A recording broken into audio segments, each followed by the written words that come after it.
शादी के बाद पहली बार खाना बनाया तो सास ने मेरे मुंह पर थप्पड़ मार दिया और बोली, ऐसे खाना बनाते हैं क्या? थप्पड़ इतने जोर से मारा कि मैं तकलीफ से रोते हुए अपने कमरे में भाग गई। आईने में देखा तो मेरे चेहरे पर सास की उंगलियों के निशान जम चुके थे और मेरा चेहरा लाल सुर्ख हो चुका था। मेरा नाम नौरीन है। मेरी शादी को अभी एक हफ्ता ही गुजरा था कि मेरे साथ ये वाकया पेश आ गया था। मैं कमरे में बैठी रो रही थी कि अचानक से मेरे शोहर इजाज कमरे में दाखिल हुए और मुझे यूं रोता देखकर वो एकदम से बुखला से गए। रोने की वजह पूछी तो मैंने सब सच सच बता दिया। मेरे शोहर इजाज बहुत अच्छे थे। उन्होंने हाथ जोड़कर अपनी माँ की तरफ से मुझसे माफी मांगी और फिर कहा कि मैं जल्दी से उनके लिए खाना लेकर आऊं, उन्हें बहुत भूख लगी है। शोहर की मोहब्बत देखकर मैं जल्दी से उठी और किचन में खाना डालने चली गई। मैं खाना लेकर रूम में आई तो देखा उनके हाथों में एक प्याला है जिसमें वो कुछ बना रहे थे। मैं अजीब नजरों से उन्हें देखने लगी। मुझ पर नजर पड़ते ही वो कुछ बेचैन हुए। मैंने उनसे पूछा, ये आपके हाथ में क्या है? तो कहने लगे, देखो बेगम, ये बेसन और दूध है, तुम इसे अपने चेहरे पर लगा लो। तुम्हारे चेहरे पर जो ये निशान पड़ गए हैं जल्दी से साफ हो जाएंगे, मुझे हकीम साहब ने बताया है। मैंने उनको मना करना चाहा पर नाराजगी के डर से चुप हो गई। उन्होंने मेरे चेहरे पर लेप लगाया और बोले, जाओ, आप जाकर सो जाओ। मैं जैसे ही बिस्तर पर लेटी मुझे मेरे पेट में शदीद दर्द महसूस हुआ, जैसे कोई पेट में सुइयां चिबो रहा हो। मुझे अजीब महसूस हो रहा था पर मैंने तवज्जो ना दी और नजरअंदाज करती सो गई। मेरी आंख रात में प्यास की शिद्दत की वजह से खुली। मैंने पानी पिया और करवट बदलकर लेट गई। मेरी नजर मेरे शोहर की जगह पर पड़ी जो खाली थी। मैंने एक नजर घड़ी को देखा, रात के 11 बज रहे थे। मैंने हैरत से इधर उधर देखा, वो कहीं नहीं थे। तभी बाथरूम का दरवाजा खुला और वो बाहर आए। मैंने देखा वो अपने हाथ साफ कर रहे थे, फिर वो आकर बेड पर लेट गए। पर मैं दर्द से बेचैन रही। मैंने बर्दाश्त किया और सूरतें पड़नी शुरू हो गई। सुबह मैंने उठकर मुंह धोया तो देखा कि चेहरा पहले से भी ज्यादा बदनुमा लग रहा था। मुझे रोना आने लगा, मेरी सूरत और खराब हो गई थी। मैंने दिल मार के नाश्ता बनाया। तभी इजाज रूम से बाहर आए और मुझे देखकर मुस्कुराने लगे। मैं हैरान कुन तरीके से उनको देखने लगी। तभी इजाज बोले कि देखो बेगम, मैंने अम्मी से बात की है, वो अपने किए पर शर्मिंदा हैं, आइंदा से वो तुम्हें कुछ नहीं कहेंगी। मैंने उनके लिए टेबल पर नाश्ता लगाया और बोली, आप नाश्ता करें, मैं अभी आती हूँ। मैं कमरे में आकर खूब रोई। इजाज ऑफिस चले गए। अब यहाँ मामूल बन गया। इजाज रोज मुझे दूध और बेसन का लेप बनाकर देते और मुझे लगाना पड़ता। एक दो बार मैंने मना भी किया कि मेरे चेहरे के निशान खुद ही साफ हो जाएंगे। आप देखें तो सही, मेरा चेहरा पहले से भी ज्यादा खराब हो रहा है और मेरे पेट में भी इसे लगाने से दर्द होता है। मेरी बात सुनकर वो मुस्कुराने लगे और बोले, क्या मजाक कर रही हो? कभी सुना है कि बेसन लगाने से पेट में दर्द होता है? मैंने अजीब नजरों से उनको घूरा और उनसे बोलना छोड़ दिया। इसी तरह 2 माह गुजर गए। मेरी हालत खराब होने लगी। मैंने डॉक्टर्स को चेक करवाया तो उन्होंने सब ठीक बताया और मेरी परेशानी में इजाफा हो गया। मैं इसी तरह अपने घर आ गई। रोज रोज के दर्द से मेरी हालत बेहद खराब होती जा रही थी। मैं काफी मुस्तरिब से बैठी सोचों में गुम थी जब दरवाजे की बेल बजी। मैंने दरवाजा खोला तो इजाज साहब को मुस्कुराते हुए पाया। उन्होंने सलाम किया और मुझे खाना लगाने का कहा। हमने मिलकर खाना खाया और फिर इजाज मुझे लेप पकड़ाकर वॉशरूम में चले गए। मैंने जल्दी से वो बेसन का प्याला बदल कर दूसरा उसी के जैसा प्याला रख दिया और उस प्याले को छुपा दिया। मैं जानना चाहती थी कि ऐसा क्या है इस बेसन में जिसकी वजह से मुझे इतनी तकलीफ सहनी पड़ती है। मेरा तजस्सुस के मारे बुरा हाल था। ऐसी कौन सी चीज थी इस बेसन में जो पेट का दर्द खत्म होने का नाम ही नहीं लेता था? और सबसे बढ़कर ये कि जब से ये वाकया हुआ था तब से मेरी सास का रवैया मुझसे ठीक हो गया था, बल्कि अब तो वो मुझे कुछ भी नहीं कहती थी। मेरे दिल में बुरे बुरे वसवसे जन्म लेने लगे। इजाज बाहर आए तो मैं भी लेप लगाने लगी। वो मुझे लेप लगाता देखकर मुतमईन हो गए और अपनी जगह पर आकर लेट गए। मैं भी शुक्र अदा करती सो गई। मैंने सुकून की नींद ली। सुबह फ्रेश उठी मगर मैं ये देखकर हैरान रह गई कि इजाज साहब कहीं नहीं थे। मेरी हालत खराब होने लगी। मैं पूरे घर में पागलों की तरह उनको ढूंढने लगी। मेरी बेचैनी हद से बढ़ने लगी थी। सास से पूछा तो उन्हें भी कुछ मालूम नहीं था। बुरे ख्यालात को दिल परेशान कर रहे थे। मैंने हर जगह तलाश किया और वो कहीं ना थे। मैंने रो रो कर उनको पुकारा, ना जाने वो कहाँ चले गए थे। यही सोचते हुए मैं लेटी तो मुझे नींद आ गई। मैंने ख्वाब में देखा एक खूबसूरत औरत जिसके गिर्द रोशनी का हाला था। उसने सफेद पोशाक ज़ेब तन की हुई थी। वो औरत मुझे पुकार रही थी। मैंने देखा वो बेहद हसीन लग रही थी। उसके हाथ में वही प्याला दिखाई दे रहा था जिसमें इजाज मुझे रोज लेप बनाकर लगाते थे। उस प्याले पर भी रोशनी का हाला था। उस औरत ने मुझे देखा और बोली, क्या हुआ लड़की, क्यों परेशान हो? मैंने कहा, मेरे शौहर सुबह से लापता हैं। मेरे साथ थे लेकिन अब उनका कुछ पता नहीं चल रहा। मैं क्या करूं? वो मुझे देखकर मुस्कुराने लगी और बोली, तुम नेक औरत हो। तुमने एक गलती कर दी है। इसी गलती की तुम्हें सजा दी गई है। जाओ ढूंढो तुमने क्या खोया है। कोई ऐसी खास चीज ढूंढो जो तुम्हारे शोहर से जुड़ी हो, जिससे तुम्हारा शोहर बहुत करीब हो। जब तुम वो चीज ढूंढोगी तो तुम्हारा शोहर भी वापस आ जाएगा। वो औरत ये बोलकर गायब हो गई। मैं नींद से बेदार हुई तो सोचा ऐसा क्या है जो इजाज से जुड़ा हुआ है। तो मुझे वो प्याला याद आया जो शायद शादी के बाद से ही हमारे साथ था। हाँ वही प्याला, उसी की वजह से ये सब हुआ है। लेकिन ऐसा क्या है उस प्याले में? मैंने बेड के नीचे से वो प्याला निकाला और गौर से उसे देखने लगी। वो बाकी प्यालों की तरह था। मैंने उस प्याले को बेड पर रखा और खुद वजू करके नमाज पढ़ने चली गई। थोड़ी देर बाद मैं वापस आई तो देखा इजाज बेड पर आराम से सो रहे थे। मैंने दिल से अपने रब का शुक्र अदा किया और उनके पास जाकर उनको जगाने लगी।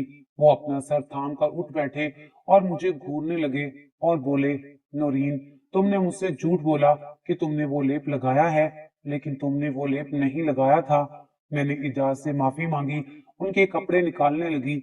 वो ऑफिस के लिए तैयार हुए और नाश्ता करने लगे। इजाज ने मुझे अल्लाह हाफिज बोला और चले गए। मैंने उन पर आयतल कुर्सी पढ़कर फूकी और अपना काम करने लगी। मैं काम से फारिग हुई तो कल का सारा वाकया मेरी आंखों के आगे ताजा हो गया। मैंने सब चीजों के बारे में गौर से सोचा। आखिर कौन सा राज छुपा था इस प्याले में? क्या बात थी जो इजाज मुझसे छुपा रहे थे? मेरे लेप ना लगाने पर उनका रवैया मुझे कुछ सोचने पर मजबूर कर रहा था। मैं अपने ख्यालों में गुम थी कि बाहर से चूड़ियां बेचने वाली औरत की आवाज सुनाई दी, पुराने प्याले और जूते वगैरह देखकर नई चूड़ियां ले लो। मैंने आवाज सुनी तो बाहर आ गई और उस औरत के पास चूड़ियां देखने लगी। मैंने उससे चूड़ियां ली और उसे प्याले दे दिए। वैसे भी मेरे पास काफी प्याले हो गए थे। मैंने चूड़ियां ली और खुशी से अपने हाथों में पहनने गुनगुनाने लगी। फिर मैंने इजाज के कपड़े प्रेस किए और टीवी देखने लगी। पर मेरा ध्यान अब भी इजाज की बातों पर था। उनकी बातों से जाहिर था कि वो कोई बहुत बड़ा राज अपने दिल में दबाए बैठे हैं। सुबह से शाम होने को आई थी। इजाज अब तक घर नहीं लौटे थे। सास तो वैसे ही अब मुझसे बहुत कम वास्ता रखती थी। मैं परेशानी से दरवाजे पर अपने शोहर की राह तकने लगी। मैंने 2 नफल हाजिद के पढ़े और रब से इजाज की सलामती की दुआएं मांगी। कुछ देर बाद मुझे गाड़ी का हॉर्न सुनाई दिया। मैं बाहर आई तो देखा इजाज का हाथ पट्टियों में जकड़ा हुआ था। चेहरे पर भी खराशें थी। मैं गमजदा हो गई। इजाज को मैंने सहारा देकर बेड पर लिटाया और बाहर आकर रोने लगी और इजाज की सेहत के लिए दुआ करने लगी। रात हुई तो मैंने इजाज को सूप दिया और खुद प्याला ढूंढने किचन में चली आई। मैंने सारा किचन छान मारा पर मुझे कहीं भी वो प्याला ना मिला। मैं परेशानी के आलम में चारों तरफ प्याला ढूंढने लगी। मेरी हालत ये थी कि मैंने पूरा घर छान मारा था। अचानक मेरे जहन में सुबह वाली औरत का ख्याल आया तो मेरे दिमाग की नसें फटने को हो गई। जानी मैंने जल्दबाजी में वो प्याला भी उस औरत को दे दिया था। मैं रोने लगी। मेरी जिंदगी में ये सब क्या हो रहा था? मुझे कुछ समझ नहीं आ रहा था। पहले सास का मुझे थप्पड़ मारना, फिर वो प्याला और वो निकाबपोश औरत, और फिर इजाज का गायब होना, और अब इनका जख्मी होना किसी गहरे राज का पता देता था। ये सब बातें कहीं न कहीं एक दूसरे से जुड़ी थी और इन सब के पीछे एक ही बात थी और वो प्याला ही असल वजह थी। कुछ तो था जो मुझे नजर नहीं आ रहा था। जो था वो दिख नहीं रहा था और जो दिख रहा था वो हकीकत नहीं था। मैं न जाने कब हालत गशी में गई, पता ही नहीं चला। मैंने देखा वो औरत दोबारा आई है और बोली, नौरीन, तुम बहुत भोली हो। आज तुमने अपनी खुशकिस्मती के दरवाजे खुद ही खुद पर बंद कर दिए थे। जो हुआ सब तुम्हारी बेवकूफी की वजह से हुआ है। जो खोया है उसे पाने की तलाश करो, जो गया है उसे वापस लाने की कोशिश करो। मैं तुम्हारी ज्यादा मदद तो नहीं कर सकती, लेकिन इतना बता सकती हूँ कि वो औरत तुम्हें खान हवेली के पीछे बनी झोपड़ी में मिलेगी। वो निकाबपोश ये बोलकर गायब हो गई थी। तभी मेरी आंख खुली। मैंने निकाबपोश औरत की बातें याद की और शाल ओढ़कर लोगों से लाल हवेली का पता पूछती उस औरत की झोपड़ी में आ पहुंची। मेरी हालत खराब हो चुकी थी, पाँव में छाले हो गए थे। मैं उसी औरत के पास गई और उससे प्यालों के बारे में दरियाफ्त किया। उस औरत ने एक कोने की जानिब इशारा किया जहां बहुत से प्याले पड़े थे। मैं जल्दी से उन प्यालों की तरफ लपकी और अपना प्याला ढूंढने लगी। मुझे याद था कि उस प्याले पर तलवार का निशान था। इतने प्यालों में ढूंढना मुश्किल था, पर मैंने हिम्मत ना हारी और अपने काम में लगी रही। मेरा दिल बुरी तरह से अंदेशों में घिरा हुआ था। मेरी हिम्मत जवाब दे रही थी। जब मेरी नजर झोंपड़ी के एक कोने में पड़े प्याले पर पड़ी, मैंने फौरन वो प्याला हाथ में उठाया और उसे गौर से देखने लगी। उस पर बिल्कुल वही तलवार का निशान था। मेरी खुशी और हैरत की इंतहा न रही ये देखकर कि मुझे प्याला मिल गया है। मैंने प्याला लिया और दिल में रब का शुक्र अदा किया। फिर मैं अपने घर की जानिब लपकी। मेरी खुशी काबिल दीद थी। मेरा रब बड़ा करीम था, जिसने हर मोड़ पर मेरा साथ दिया था। मैं जल्दी से घर आ पहुंची और उस प्याले में लेप बनाकर अपने चेहरे पर लगाने लगी। मैंने जैसे ही लेप लगाया, इजाज को होश आने लगा। वो उठकर मुझे देखने लगे। मैंने हंसते मुस्कुराते उनको देखा तो दिल से मुस्कुराई। वो खुश थे तो मैं भी खुश थी। मैंने होले से उनका सर दबाना शुरू किया। वो भी सुकून महसूस करते हुए सो गए। अगली सुबह मेरी आंख दरवाजे की दस्तक से खुली। मैंने बाहर जाकर देखा तो सामने एक उढेर उम्र सवाली खड़ा सवाल कर रहा था। मैंने उसे आटा और पैसे देने चाहे, जिससे उसने इनकार कर दिया। मुझे हैरत हुई कि ये क्या माजरा है, मेरी समझ से बाहर था।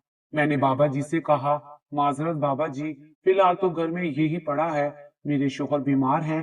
बाबा जी मेरी बात सुनकर धीरे से मुस्कुराए और बोले, तेरे पास तो बहुत कीमती चीज है, हिफाजत कर उसकी, तेरा बंदा भी ठीक हो जाएगा, परेशान ना हो और मुझे झोली फैलाने का बोल। मैंने उनकी बात मानते हुए अपनी झोली उनके आगे फैलाई तो उन्होंने मेरी झोली में चंद गंदम के दाने डाले और बोले, इनको अपने घर के आटे में पिसवाना, कभी कमी नहीं होगी। फिर वो मुझे दुआएं देते हुए चले गए। मुझे हैरत थी, बाबा जी ने ऐसा क्यों किया? ऐसा क्या कीमती है मेरे पास? मुझे बाबा की बातें बहुत उलझा गई थी। मैं तो पहले ही परेशान थी, बाबा की बातों ने मजीद रंजीदा कर दिया।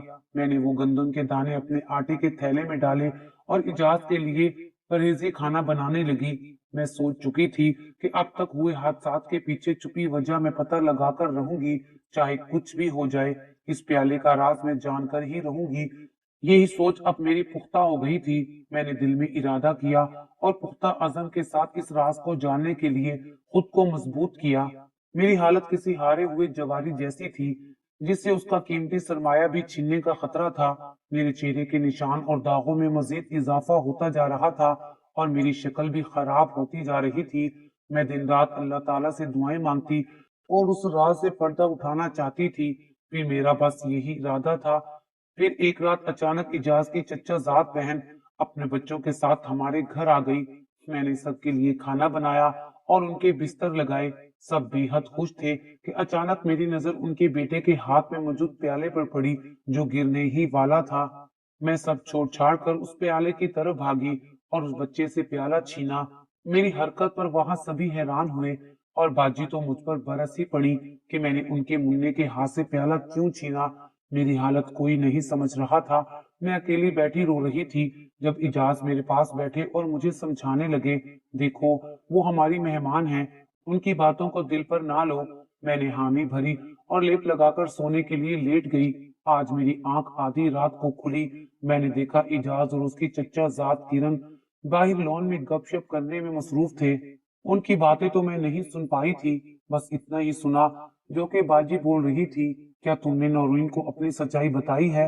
मैं हैरान सी वहीं खड़ी रह गई कि बाजी कौन सी सच्चाई की बात कर रही थी। ऐसा कौन सा राज था जो इजाज ने मुझसे छुपाया था। मैं वहीं पर दीवार के साथ लगी उनकी बातें सुनने लगी। मैं जानती थी कि ये बात गलत है, लेकिन मैं फिलहाल अपने शोहर के मुंह से वो सच्चाई सुनना चाहती थी जो वो मुझे नहीं बता पाए थे। मैंने देखा कि किरण बाजी की बात पर इजाज उन पर बरस पड़े। आहिस्ता बोलो नौरीन, सुन लेगी। अगर उस राज के बारे में किसी को पता चला तो जानती हो ना क्या होगा। मैं ये सब सुनकर मुंह पर हाथ रखती कमरे में चली आई। मुझे यकीन नहीं आ रहा था कि इजाज मेरे साथ कुछ ऐसा कर सकते हैं। ऐसी कौन सी सच्चाई है जिसे किरण बाजी मुझे रोशनास करवाना चाहती हैं। मैं अपनी जगह पर वापस आकर लेट गई। दिल बेहद बेचैन था। मुझे ये भी महसूस नहीं हुआ कि इजाज कब कमरे में आए और कब सोए। खराटों की आवाज पर मैंने उनको देखा जो सोते हुए भी मुस्तरिब से लग रहे थे। मैंने सोचा कि क्यों ना बाजी से एक बार जाकर बात करके देख लूं, क्या पता वो ही मेरी मदद कर दे। इस राज को जानने में इजाज तो मुझे कभी नहीं बताएंगे, और सास वैसे भी मेरे साथ वास्ता कम ही रखती थी। इस सोच पर अमल करते और किरण आपी के कमरे में चली आई। मैंने वहां उन्हें बेड पर लेटा पाया तो खुद उनके पास आ गई। मैं उनके पास बैठ गई। किसी की मौजूदगी महसूस करके उन्होंने फौरन आंखें खोली और मुझे देखते ही बोली, क्या कर रही हो नौरीन, इतनी रात को यहाँ, और सो क्यों नहीं रही। मैंने उनसे कहा, बाजी नींद नहीं आ रही, मैं दिन में सो गई थी। उन्होंने गहरा सांस भरा और मेरी इस तरह कैफियत को भांपते हुए बोली, कुछ कहना चाहती हो तो बताओ। मैं तो जैसे उनकी बात के इंतजार में ही थी। मैंने उनसे पूछा, आप इजाज के किस राज की बात कर रहे थे? ऐसा कौन सा राज है जो मेरे सिवा सबको पता है? वो मेरी बात सुनकर गजबनाक होती उठ खड़ी हुई। क्या बकवास कर रही हो नौरीन? कौन सा राज? कैसा राज? तुम्हारा दिमाग तो ठीक है। आधी रात को कैसी बहकी बहकी बातें कर रही हो? अगर इजाज को तुम्हारी इस जुर्रत का पता चला तो वो तुम्हें जान से मार देगा। मेरी मानो तो खामोशी से जाकर सो जाओ, रात बहुत हो चुकी है। किरण बाजी के जवाब देने पर मैं अपना सा मुंह लेकर रह गई।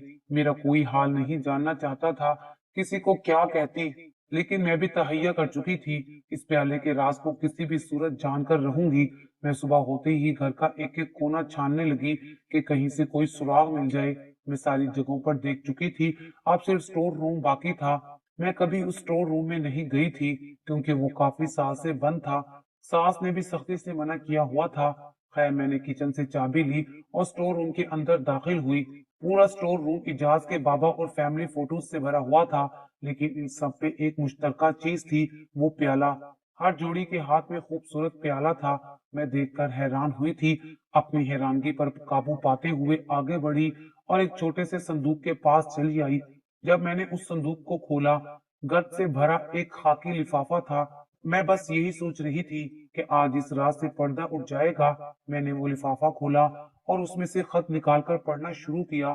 जो जो खत पर लिखी तहरीर में पढ़ती जा रही थी, मैं तो पागल होती जा रही थी। अस्सलाम वालेकुम।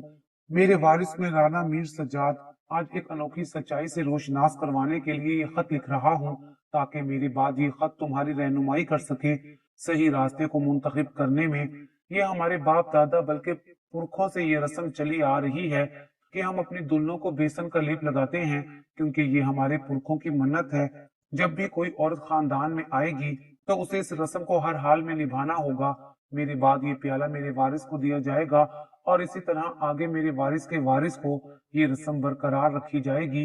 वो प्याला बेशकीमत है, उसकी हिफाजत हमारी विरासत की हिफाजत है। ये खत पढ़ने के बाद मेरे दिमाग में मौजूद सारी सारी गुत्थियां सुलझती गई।